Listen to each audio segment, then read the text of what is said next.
Welcome back, everybody, and we are talking about The Awakening, which happens to be the last major text of the semester, actually, the last text of the semester. Rather fitting because we began the semester by talking about The Story of an Hour by Kate Chopin, and now we're talking about The Awakening, her novella, which basically led to the ending of Kate Chopin's career. She was banned and ostracized after writing this text, and basically blacklisted after that because it was considered to be so scandalous.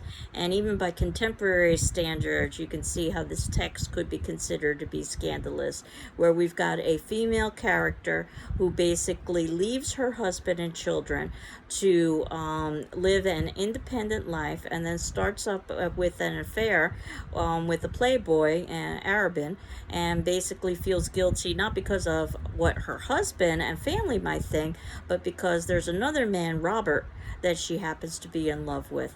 And then the very ending of the novel, which is somewhat similar to Story of an Hour, where basically Edna Pontellier swims out into the ocean until she tires. And what that means is that she drowns. In other words, she commits suicide. So you put all of those pieces together, and again, think about her husband and children. And this is also one of the ways that this text is different from Story of an Hour. Children were not mentioned, so this puts an additional layer of responsibility onto our character.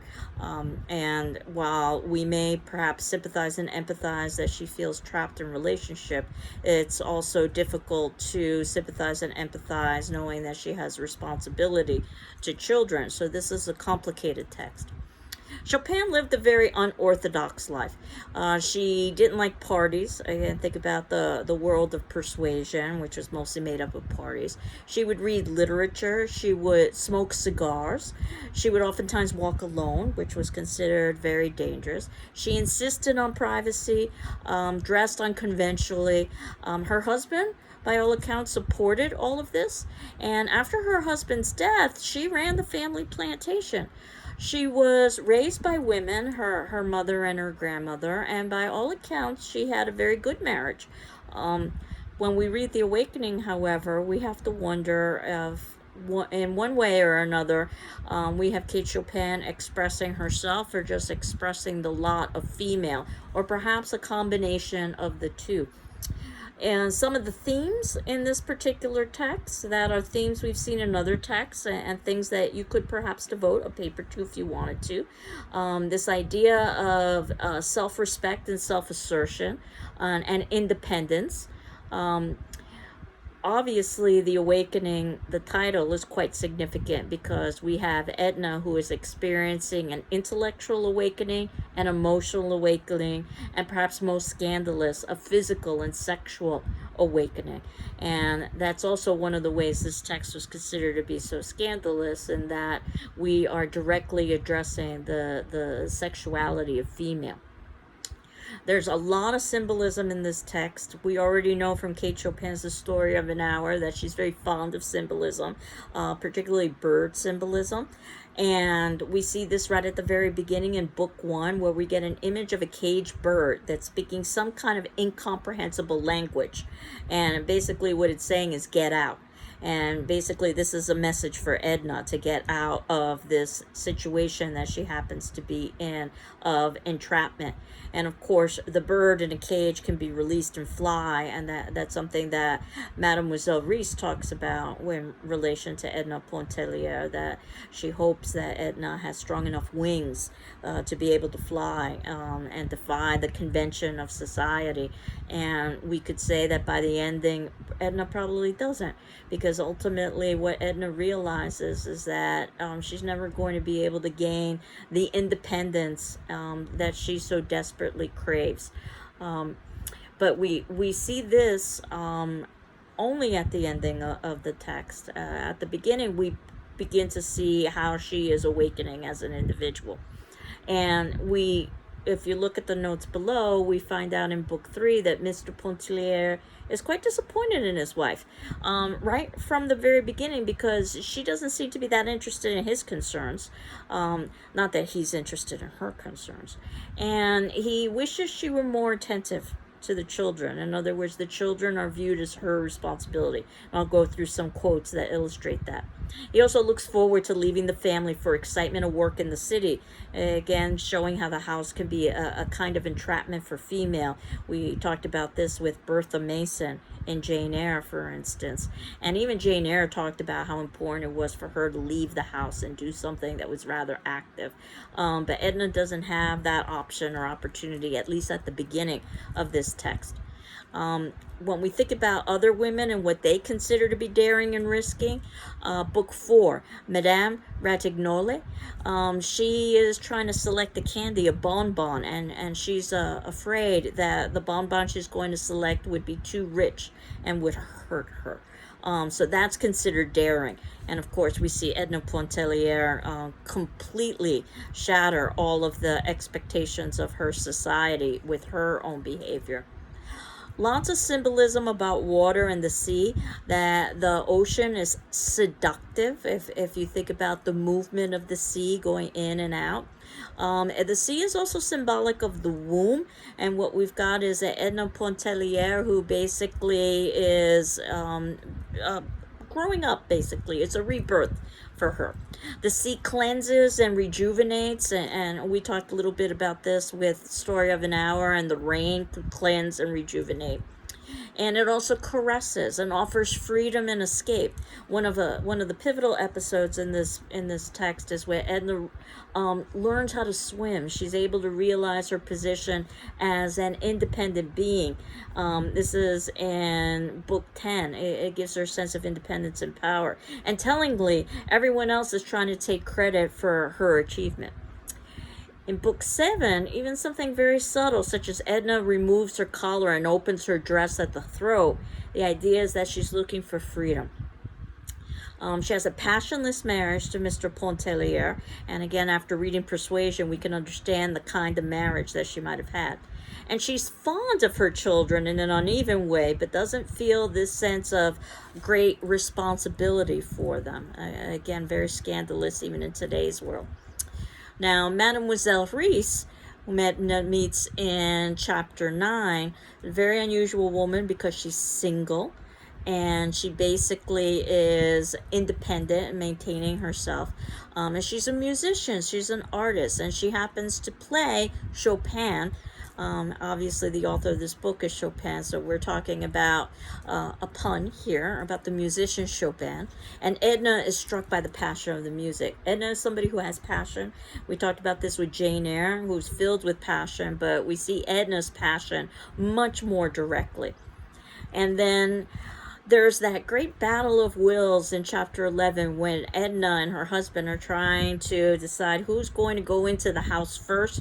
It turns out Mr. Pontellier wins. He's smoking a cigar. We talked a little bit about this as well when we talked about Jane Eyre. Not only is a cigar a symbol of masculinity, but it also is a symbol of sexuality and the phallus. He wins this battle, but he's not going to win the ultimate battle. In chapter 13, after a nap, Edna has a kind of physical and sexual awakening. She stretches out in bed and is beginning to appreciate her physicality. And she's hungry. She wakes up hungry, and that's both literal and figurative. And that she's hungry for more, for independence, for power, for autonomy, for voice. And of course, part of the story is a love story that Edna is falling in love with Robert, who's closer to her in age and also closer to her in temperament. Robert realizes that she's married, so that ultimately, while he's falling in love with her, he decides to leave to Mexico. And of course, she's quite distraught. Eventually, he comes back, and it looks like they have the opportunity of reuniting. But before he comes back, she leaves Mr. Pontellier, her husband, and sets up in another homestead called the Pigeon House. So again, notice the bird imagery. And ends up having an affair with a rather questionable individual who's known as a playboy, Arabin. So she's exploring her sexuality at this particular point. And Edna says something very telling in book 16. She says she'd never sacrifice herself to anyone, even her children, although she would give up her life for them. And the idea that it's possible to give up one's life, but not necessarily to lose one's self-respect and self-esteem. Very similar perhaps to Harriet Jacobs, an incident in the life of a slave girl where you could give up your physical liberty but still maintain your self-respect and your emotional liberty. In book 17, Edna refuses to take callers on Tuesday afternoons. This is one of her ways of rebellion. Again, think about how important this would be in the world of persuasion when you are of a certain class, there's certain expectations. And Mr. Pontellier doesn't understand why he's doing this. And a very interesting scene where they're eating and he keeps seasoning his soup. That soup is supposed to represent his bland life, basically. He keeps trying to season it, but he's not able to change it. Edna, there's several references to her wedding ring, whether she takes it off when she's going swimming, which is how she's able to maintain freedom, or she even tries to throw it away, and actually one of the servants brings it back to her. The maid actually returns it to her. And Edna says she doesn't envy the domestic harmony of couples like the Ragtignolis that seem to basically spend their time living for one another and raising children. She's more interested in self-actualization. And in chapter 19, that Pontellier is so angered that Edna's been disregarding her duties both as a wife and a mother that he's wondering if she's mentally unstable. Think about how quickly it goes to that particular point, that if a woman is not fulfilling the stereotypical role of the society, she's considered insane. And then in book 21, Edna learns that Robert is writing letters to Mademoiselle Reisz about her. And of course, this arouses a good amount of interest and curiosity in Edna because she realizes that she's infatuated at the very least, or in love with at the very most, Robert. And this is her way to find out about what's happening with him. And since he's mentioning her in the letters to Mademoiselle Reisz, she's hopeful that perhaps he has some attachment to her. Meanwhile, Mr. Pontellier in book 22 is visiting a physician because his wife is making him feel, quote, uncomfortable, unquote. And the doctor wonders if a man is involved, but out of decorum, he doesn't want to state his concerns out loud. Think about the importance of decorum during this time period. And Chopin is known as a local colorist. She talks about the Louisiana culture of Creole, and the quote talks about that the doctor knew his Creole too well, which meant that he knew that based on the decorum of the expectations of his societies, he shouldn't ask indelicate questions. In book 23, Edna is happy that her husband is often at work, because if he were home, they wouldn't have anything to say to one another. So in other words, this is not like the relationship of Jane Eyre and Rochester, where they have a sympathy of temperament and of character. They're two very different people. Very much like the kind of arranged marriages that oftentimes you would see in Persuasion. Though Edna's marriage isn't arranged, it's more an act of defiance because her family was against it. So we see that defiant streak in Edna throughout. Edna's father, and this is in book 24, thinks that Edna's husband, Mr. Pontellier, is being too lenient with Edna. Meanwhile, Edna is enjoying her solitude and her independence, and she now has the leisure to read. And think about how this theme has gone through the entire semester about how reading and writing gives female power. And then in book 25, this is when Edna starts spending time with Mr. Arobin, who is infatuated with her and views her as another one of his conquests or possible conquests. And Edna's concern is what would Robert think of her new relationship, not necessarily what her husband would think.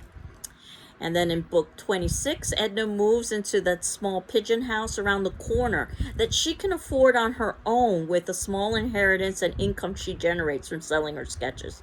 And this is important in that she has a certain level of financial independence. So this is what she's able to do with it. And of course, she's very pleased when she hears that Robert is returning and admits that she loves him. And Edna is quite self-aware in some respects. In book 27, Edna says that she knows her character would be viewed as wicked, but that isn't going to stop her actions.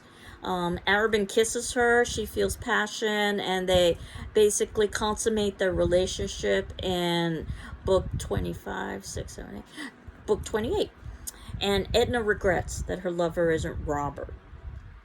In book 30, Edna turns 29. That happens to be a pivotal life stage year, the ending of the 20s and the beginning of the 30s. Perhaps that's some of the reasons why Edna makes the choices that she does towards the ending of this novella. And Mr. Pontellier in book 32, when he finds out that his wife is going to move out, his major concern is that the neighbors will think they are experiencing a financial decline. Again, think about something like Sir Walter Elliot in Persuasion. His concern is not about the relationship or about Edna. Robert ultimately returns in book 33. Robert sees Arabin's picture at Edna's house and is jealous. And she makes up an excuse that she was sketching Arabin. That's why it's there. Ultimately, in book 36, Edna kisses Robert. So basically, she makes the first move. And they admit their love for one another. And then this is when Edna is summoned to Madame Ratignolle's for her birth. She's called a kind of mother woman, and that every couple of years she basically fulfills her role as a mother and gives birth. This is in book 37.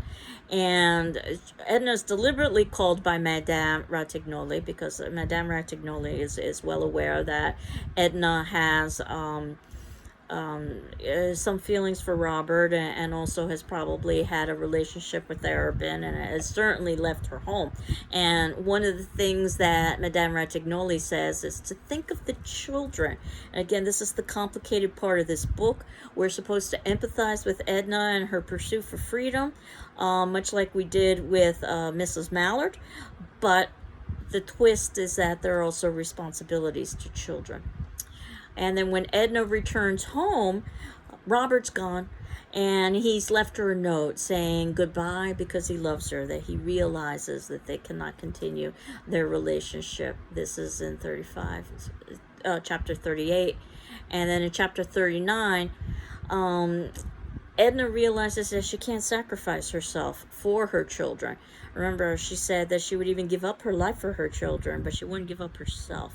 She undresses, and this idea of being undressed is supposed to represent freedom.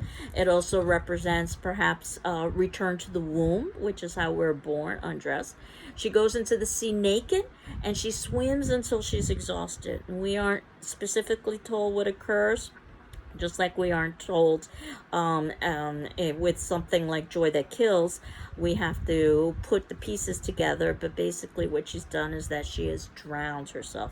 So while Mrs. Mallard has perhaps a kind of willed suicide in the story of an hour, this is a very literal suicide because Edna cannot sacrifice herself. And the attendance question for The Awakening, and that'll be due Thursday, which is the day of our final exam, on the 8th at 9 a.m. I will post them as separate questions on our discussion forum, and you can answer them early, certainly. What do you think is the most scandalous act in The Awakening? What do you think is the most scandalous act in The Awakening, and why? Remember, on the 8th at 9 a.m., that's when I will be posting the final exam, and you will have your attendance question due at that point, as well as Journal 4 for Incidents and Journal 5, The Awakening, if you haven't already handed them in. Your final exam will be due Friday the 9th at 9 a.m. Basically, you have 24 hours for that final. And then finally, you've got up until Monday, the 12th of July, to submit in paper number 2. So I just wanted to highlight a few quotes in The Awakening, which perhaps is my favorite text of all of the texts this semester. As much as I love Jane Eyre, there is something about Kate Chopin's writing that's just so precise. And we get this right at the very beginning, when we're told that a green and yellow parrot, which hung in a cage outside the door, kept repeating over and over. And he's talking in another language. He could speak a little Spanish and also a language that nobody understood. Allez-vous en, allez-vous en. Unless it was the mockingbird that hung on the other side of the door. And think about the idea of a mockingbird that basically is supposed to be mocking And what we see here is that this bird is basically calling attention to female fate during the time, and particularly to Edna's fate during the time. And we see the translation for this: get out, damnation, which is basically a message for Edna that she needs to escape her cage and get out. And then we're told on page 2, or this is in the first chapter, that when she's swimming, her husband's quite upset when she returns. He says, "You are burnt beyond recognition," looking at his wife as one looks at a valuable piece of personal property which has suffered some damage.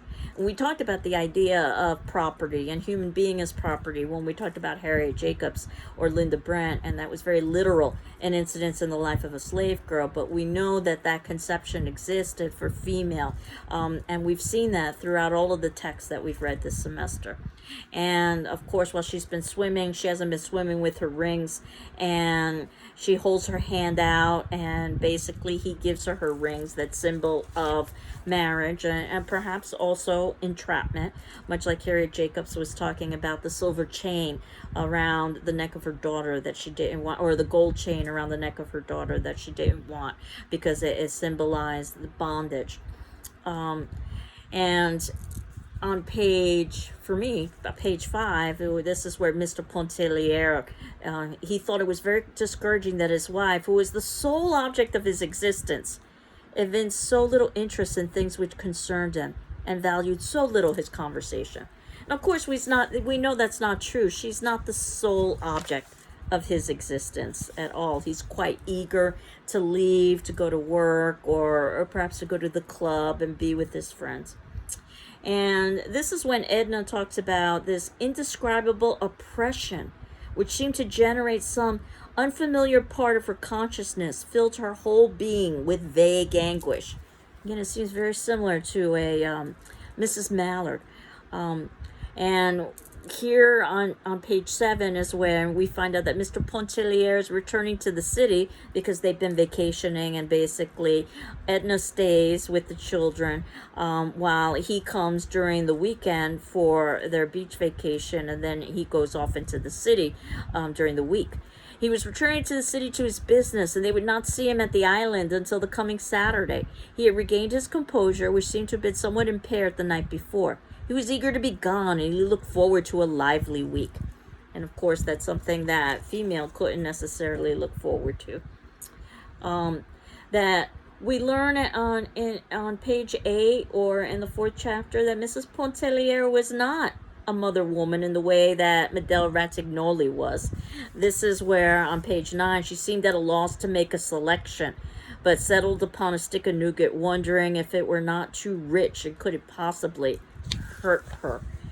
And then on page 10, a book has been going around, and Edna reads it, and this is beginning to give her ideas. And then later on, when she has some leisure and some time on her own, she's reading Emerson as well. So the importance of reading. The section with her removing her collar and opening her dress at the throat on page 16. Again, this idea of the symbolism of Edna pursuing her freedom. And we learn a little bit about Edna's marriage on page 19 of the text that I'm reading, or I'm using, and that her marriage to Léonce was purely an accident, in this respect resembling many other marriages which masquerade as the decrees of fate. It was in the midst of her secret great passion for a tragedian that she met him. He fell in love, as men are in the habit of doing, and pressed his suit with an earnestness that left nothing to be desired. He pleased her. His absolute devotion flattered her. She fancied there was a sympathy of thought and taste between them, in which fancy she was mistaken. Add to this the violent opposition of her father and her sister Margaret to her marriage with a Catholic, and we seek no further for the motives which led her to accept Pontellier as her husband. And as the devoted wife of a man who worshipped her, she felt she would take her place with a certain dignity in the world of reality, closing the portals forever behind her upon the realm of romance and dreams. And while she grew fond of her husband, she realized with some unaccountable satisfaction that no trace of passion or excessive and fictitious warmth colored her affection, thereby threatening its dissolution. And of course, this awakening that she experiences, she realizes that she basically has been numb to pain, but also has been numb to pleasure. And she wants to experience both. And this is where we find out that she was fond of the children in an uneven, impulsive way. And for me, again, this is on page 19.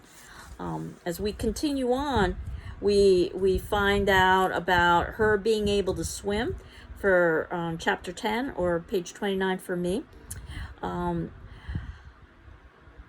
that night she was like the little tottering, stumbling, clutching child who all of a sudden realizes its powers and walks for the first time alone, boldly, with an overconfidence. She could have shouted for joy. She did shout for joy, as with a sweeping stroke or two, she lifted her body to the surface of the water. A feeling of exultation overtook her, as if some power of significant import had driven her to control the working of her body and her soul. She grew daring and reckless, overestimating her strength. She wanted to swim far out where no woman had swum before. And of course, that's exactly what happens in this novel, and we see what the consequences are of that. Her unlooked-for achievement was the subject of wonder, applause, and admiration. Each one congratulated himself that his special teachings had accomplished this desired end. Of course, not even giving her credit for her particular achievement. And the battle of wills between the two, for me, in chapter 11 or page 33, where Pontellier says to her, Edna, dear, are you coming in soon? And she says, no, I'm going to stay out here. And he says, this is more than folly. I can't permit you to stay out there all night. You must come in the house instantly. And then she settles herself more securely in the hammock. She perceived that her will had blazed up, stubborn and resistant. She could not at that moment have done other than resisted and denied. She wondered if her husband had ever spoken to her like that before, and if she had submitted to his command. Of course she had. She remembered she had, but she could not realize why or how she should have yielded, feeling as she did then. And of course, we know that ultimately she goes in before him, but we see how ultimately she is going to take responsibility for her own life by moving out of the house. When she is able to feel a sense of her physicality, it happens to be at a time when she's with Robert, and they happen to be traveling to a nearby island, and she's overcome with tiredness after they go to a church service. And it's an interesting idea that it's religion that basically makes her get to the point where she needs to rest and reflect. And she talks about how luxurious it felt to rest thus in a strange, quaint bed with its sweet country odor of laurel lingering about the sheets and mattress. She stretched her strong limbs that ached a little. She ran her fingers through her loosened hair for a while. She looked at her round arms as she held them straight up and rubbed them one after the other, observing closely, as if it were something she saw for the first time, the firm, fine quality and texture of her flesh. She clasped her hands easily above her head, and it was thus that she fell asleep. And when she woke, of course, she was hungry. And this goes to show where we're going to have a very different kind of Edna. She's hungry for life. And we're even told on page 51 that she had all her life been accustomed to harbor thoughts and emotions which never voiced themselves. They had never taken the form of struggles. They belonged to her and were her own. And she entertained the conviction that she had a right to them, and they concerned no one but her. And Edna once told Madame Ratignolle that she would never sacrifice herself for her children or anyone. That had followed a rather heated argument. The two women did not appear to understand each other. And Edna says, I would give up the unessential. I would give up my money. I would give up my life for my children. But I wouldn't give up myself. I can't make it any more clear. It's only something which I am beginning to comprehend. Again, part of her awakening. On page 54, this is when Mr. Pontellier is asking her, are you tired? Because did you have many callers? And he tasted his soup and began to season it with pepper, salt, vinegar, mustard, everything within reach. And his bland life, that is a symbol. She talked about how she was out instead and took no callers. And he says, I would think you'd understand by this time that people don't do such things. But of course, Edna is going to be doing many things that people don't do, including when she's alone afterwards. She becomes so upset that she flings her wedding ring to the carpet, stamps her heel upon it, striving to crush it. But her small boot heel did not make an indentation. And then in a sweeping passion, she seized a glass vase from the table, flung it upon the tiles of the hearth. And then, of course, the maid comes in to pick up the broken glass and also retrieves the ring, saying, here's your ring, ma'am, under the chair. So at this point, she is unable to get rid of her marriage. But, of course, we see how that changes. And we know that Mr. Pontellier, this is on page 61, he's called a rather courteous husband. This is in chapter 19. As long as he met a certain tacit submissiveness in his wife, but her new and unexpected line of conduct completely bewildered him and shocked him. Then her absolute disregard for her duties as a wife angered him. When Mr. Pontellier became rude, Edna became insolent. She resolved never to take another step backward. And her whole attitude basically had changed. And this is where he's talking to the doctor with his concern about it on page 70. She lets the housekeeping go to the dickens. Her whole attitude towards me and everybody and everything has changed. You know I have a quick temper. I don't want to quarrel, be rude to a woman, especially my wife. Yet I'm driven to it. And I feel like 10,000 devils after I made a fool of myself. She's making it devilishly uncomfortable for me, he went on nervously. She's got some sort of notion in her head concerning the eternal rights of women. And you understand, we meet at the morning in the breakfast table. The doctor's advice on page 71, Pontellier, let your wife alone for a while. Don't bother her and don't let her bother you. A woman, my dear friend, is a very peculiar and delicate organism. A sensitive and highly organized woman, such as I know Mrs. Pontellier to be, is especially peculiar. It would require an inspired psychologist to deal successfully with them. And when ordinary fellows like you and me attempt to cope with their idiosyncrasies, the result is bungling. Most women are moody and whimsical. This is some passing whim of your wife, due to some cause or causes which you and I needn't try to fathom. But it will pass happily over, especially if you let her alone. Send her around to see me. And this is when we find out on page 72, or this is in chapter 22. The doctor would have liked to ask during the course of conversation, is there any man in this case? But he knew his Creole too well to make such a blunder as that. And you can just see, even though this happens to be a novella, how incredibly rich it is in terms of its language, in terms of its symbolism, and thematically as well. And we continue on with Edna on page 74 saying that she doesn't want her husband to be home. What should I do if he stayed home? We wouldn't have anything to say to each other. And this is in response to basically the comment, it's a pity Mr. Pontellier doesn't stay home more in the evenings. I think you would be more, well, if you don't mind saying it, more unified if he did.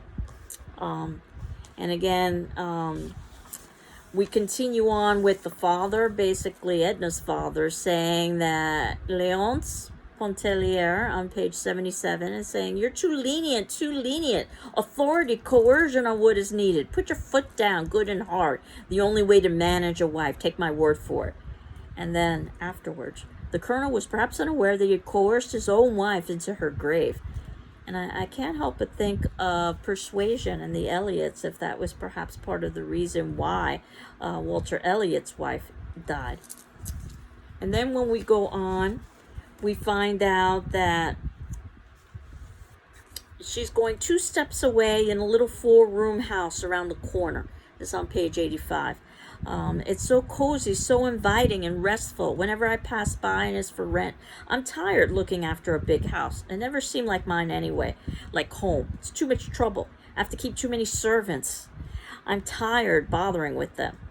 And then, of course, she's talking to Mademoiselle Reese, and she says, that's not true. And she says, well, the house, the money that provides for it are not mine. Isn't that enough reason? And, of course, this is in reference to Edna's awakening and the idea that she wants complete autonomy and complete independence. And part of that is financial independence. Pontellier on page 100 says, what would people say? They would be worried about his financial integrity. So he basically concocts a scheme that they are going to be doing they're going to be doing work on the house, and that all of this construction necessitates the family moving, all of these improvements, and this is and then they're going to Europe afterwards to show that they're in a good financial situation. Again, so one suspects that he is as callous as perhaps a Walter Elliot, who in Persuasion, who is so concerned about Kellynch Hall and what will people say. On page 119, this is when we're told, think of the children, Edna, think of the children. And before this, Robert is talking about how he loves her, and that he's been having these fantasies of being married to her. And she says, you've been, and this is on page 116, you've been a very, very foolish boy, wasting your time dreaming of impossible things when you speak of Mr. Pontellier setting me free. I am no longer one of Mr. Pontellier's possessions to dispose of or not. I give myself where I choose. But of course, when she returns back after watching the childbirth, Robert is gone, and he says, I'm leaving because I love you, because he realizes that ultimately they would not be able to pursue their relationship within the social norms and dictates of the time. And one of the things that Edna thinks about before she basically commits suicide is how ultimately she really isn't going to be able to achieve her sense of independence in this restrictive society. This is on page 123 when she's walking down the beach rather mechanically. And she said it over and over to herself. Today it was Arabin. Tomorrow will be someone else. It makes no difference to me. It doesn't matter about Léonce Pontellier. But Raoul and Etienne, those are her children. She understood now clearly what she had meant long ago when she said to Adele Ratignolli that she would give up the unessential, but she would never sacrifice herself for her children. Despondency came upon her in that wakeful night and never lifted. There was no one thing in the world that she desired. There was no human being whom she wanted near her except Robert. And she even realized that the day would come when he too, and the thought of him, would melt out of her existence, leaving her alone. The children appeared before her like antagonists who had overcome her, who had overpowered and sought to drag her into the soul slavery for the rest of her days. But she knew a way to elude them. And then, of course, at the end, she swims out and she's thinking of Léonce, the children, Robert, her childhood. And the very last lines, she heard the barking of an old dog that was chained to the sycamore tree. Of course, we could say that she represents that idea of being chained. The spurs of the cavalry officer clanged as he walked across the porch. There was the hum of bees, and the musky odor of pinks filled the air. And that is the awakening. And again, today's attendance question, which would be due on the day of our final exam, though you could certainly answer it earlier, and that's Thursday, 7/8 at 9 a.m. What do you think is the most scandalous act in the awakening, and why? So all that's left is for me to thank you for taking this class during these incredibly challenging times. congratulations for making it this far. I will post the final on Thursday at 9 a.m. I hope you are all doing well and you are safe. And I'm doing well and I'm safe. And I hope that you continue to remain well and safe. Take care. Bye bye.